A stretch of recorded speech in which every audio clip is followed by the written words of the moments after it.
அதிமுகவின் மூத்த தலைவர்களில் ஒருவர் முன்னாள் அமைச்சர் கே.ஏ. செங்கோட்டையன். கொங்கு மண்டலத்தில் அதிமுகவின் முன்னணி முகமாக திகழும் அவருக்கு அதிமுக பொதுச் செயலாளரும் எதிர்க்கட்சி தலைவருமான எடப்பாடி பழனிசாமிக்கும் இடையில் பூசல் நிலவி வருகிறது.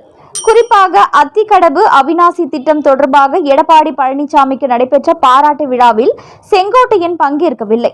இதுகுறித்து கேள்வி எழுப்பப்பட்ட பொழுது, என்னை சோதிக்காதீர்கள், கட்சி ஒற்றுமையாக இருக்க பாடுபட்டவன் என்று கூறினார். பின்னர் செங்கோட்டையன் பங்கேற்ற அதிமுக நிகழ்ச்சியில் கட்சி நிர்வாகி ஒருவர் கேள்வி எழுப்பியதால் ஏற்பட்ட மோதல் அதிமுகவில் மேலும் சலசலப்பை ஏற்படுத்தியது. இதன் பிறகு அதிமுகவில் இருந்து செங்கோட்டையன் புறக்கணிக்கப்படுவதாக பேசப்பட்டது. கட்சியின் முக்கிய முடிவுகளில் அவருக்கு உரிய முக்கியத்துவம் அளிக்கப்படவில்லை என்றும், எடப்பாடி பழனிசாமி தலைமையிலான அணி அவரை படிப்படியாக ஓரம் கட்டுவதாகவும் கூறப்பட்டது. இதையடுத்து செங்கோட்டையன் தான் மனம் திறந்து பேச உள்ளதாக செய்தியாளர்கள் சந்திப்பில் தெரிவித்தார். மேலும் தனது அதிருப்தியை வெளிப்படுத்தும் விதமாக செங்கோட்டையன் இன்று காலை 10 மணி அளவில் அதிமுக முன்னாள் அமைச்சர் கே.ஏ. செங்கோட்டையன் எம்.எல்.ஏ. கோபி கரட்டூர் ரோட்டில் உள்ள கோபி புறநகர் மேற்கு மாவட்ட கட்சி அலுவலகத்தில் நடந்த செய்தியாளர்கள் சந்திப்பில் கலந்து கொண்டார். அப்பொழுது செங்கோட்டையன் பேசுகையில், அதிமுகவில் இருந்து பிரிந்து சென்ற அனைவரையும் 10 நாட்களில் ஒருங்கிணைக்க வேண்டும் என்று எடப்பாடி பழனிசாமிக்கு கெடு விதித்துள்ளனர். மேலும் பிரிந்து சென்றவர்களை இணைக்காவிட்டால் ஒருங்கிணைப்பு பணிகளை தாங்களாகவே மேற்கொள்ளப் போவதாகவும், பிரிந்தவர்கள் இணைந்தால் மட்டுமே அதிமுக வெற்றி பெறும் என்றும் அவர் தெரிவித்துள்ளார். செய்தியாளர்கள் சந்திப்பில் செங்கோட்டையன் பேசியதாவது, அண்ணாவின் தொண்டராக மக்கள் மனதில் குடிகொண்டிருக்கும் தலைவராக எம்ஜிஆர் விளங்கினார். நாடே வியக்கத்தக்க செல்வாக்கு மிக்கவராக திகழ்ந்தவர் எம்ஜிஆர். மாபெரும் வெற்றிகளை ஈட்டி தந்த தலைவர் எம்ஜிஆர். அவர் நல்ல திட்டங்களை இயற்றி இந்தியாவிலேயே சிறந்த ஆட்சியை நடத்தினார். கோவையில் நடந்த பொதுக்குழுவை சிறப்பாக நடத்தியதால் எம்ஜிஆர் என்னை மனதார பாராட்டினார். கோபிச்செட்டிப்பாளையத்திற்கு பதில் சத்தியமங்கலத்தில் போட்டியிட்ட எம்ஜிஆர் கூறினார்.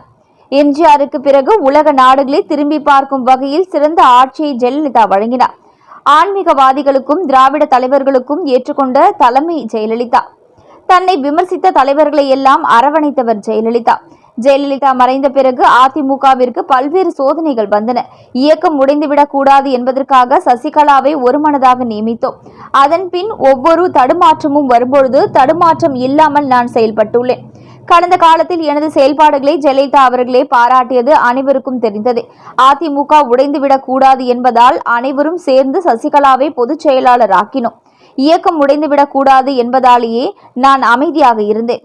முன்னாள் முதலமைச்சர் தற்போதைய எதிர்க்கட்சி தலைவரை சசிகலா முதலமைச்சராக முன்மொழிந்தார். 2017 ஆட்சியில் அமர்ந்த பிறகு 2019, 2021, 2024 தேர்தல்களை சந்திக்கும் பொழுது களத்தில் பல்வேறு பிரச்சனைகள் ஏற்பட்டது. 2024 பாஜகவுடன் கூட்டணி வைத்திருந்தால் 30 இடங்களில் வெற்றி பெற்றிருக்க முடியும்.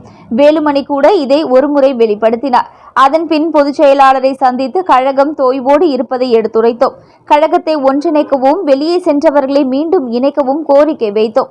வெளியே சென்றவர்கள் எந்த நிபந்தனையும் இல்லை, எங்களை கட்சியில் ஏற்றுக்கொள்ளுங்கள் என்றுதான் சொல்கிறார்கள். ஆனால் எடப்பாடி பழனிசாமி இந்த கருத்தை ஏற்க மறுக்கிறார். அதிமுகவில் இருந்து பிரிந்து சென்ற அனைவரையும் 10 நாட்களில் ஒருங்கிணைக்க வேண்டும்.